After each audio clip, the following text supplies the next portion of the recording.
कौन से महादेव? हाटकेश्वर महादेव का नाम लेना है और शंकर भगवान पर काली तिल्ली चढ़ाते जाना है। उसमें कंकर नहीं हो, सफेद तिल्ली का एक भी दाना नहीं हो, इसका ध्यान रखिए। उस काली तिल्ली को चढ़ा दीजिए। हाटकेश्वर महादेव का स्मरण कर कर किसी को जल ना चढ़ाने देना उस समय पर जब आप शंकर जी को चढ़ाएं। और भगवान शंकर के हाटकेश्वर महादेव का स्मरण कर कर 108 रुद्राक्ष से मनके से माला जप लो। वहीं शंकर चढ़ी रहने ना तिल्ली, उसी तिल्ली को वापिस कटोरी में उठाकर लिया। 3 दिन तक लगातार उसको थोड़ा थोड़ा कर कर सुबह के समय खाली पेट खाइए, शुगर लेवल पर आ जाएगी महाराज। आपकी शुगर हाई ऊंची नीची नहीं जाएगी।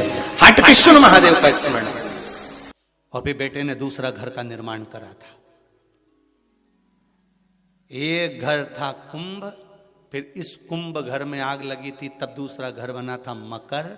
फिर मकर घर में भगवान सूर्य नारायण आए, उनका आदर हुआ, तब जाकर ये मकर संक्रांति हुई। कोई ऐसी हो गई क्या मकर संक्रांति? मकर संक्रांति का मतलब क्या है? क्यों कहते हैं कि ये 13-14 चीजें आप लोग बांटते हो ना, तो किसको बांटते हो? तुमसे छोटी उम्र वालों को बांटोगे? सास क्या बहू को देगी सामान? सास बहू को देती है क्या सामान? नहीं। बहू किसको देती है? सास को। बहू किसको देती है? जेठानी को। बहू सामान किसको देती है? ननंद को। बहू सामान किसको देती है? कोई मोहल्ले में कोई बड़ी उम्र की कोई बहुएं हो, बड़ी उम्र के जो लोग हों, सौभाग्यवती नारी हो, उसको ये 13-14 चीजें दी जाती है।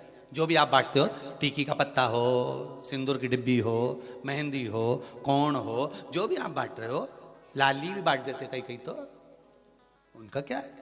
तो ये जो चीज आप लोग बांटते हो, ये किसको देते हो? आप लोग किसको प्रदान करते हो? छोटे को नहीं, घर से बड़े को, जो आपके अवस्था से बड़े हैं, जो आपसे बड़े हैं, आप उनको दे दें। क्यों देते हैं बड़ों को? यहां आदर का भाव दिखाया गया। यहां आदर दिखाया गया कि यहां कुंभ में शनि महाराज अपने घर में रह रहे थे, सूर्य नारायण भगवान का आगमन हुआ। आज बेटे से मिलने का भाव जागृत हुआ और कुंभ में प्रवेश कर गए। जैसे ही घर में प्रवेश करे, अब घर में प्रवेश करे तो आदर का भाव होना चाहिए था महाराज, आदर का भाव प्रकट होना चाहिए था।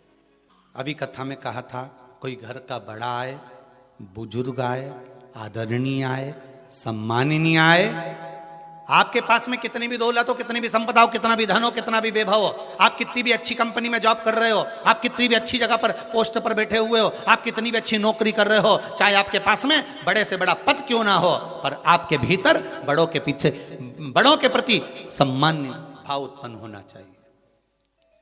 सम्मान का भाव, एक आदर का भाव, आज सम्मान का भाव प्रकट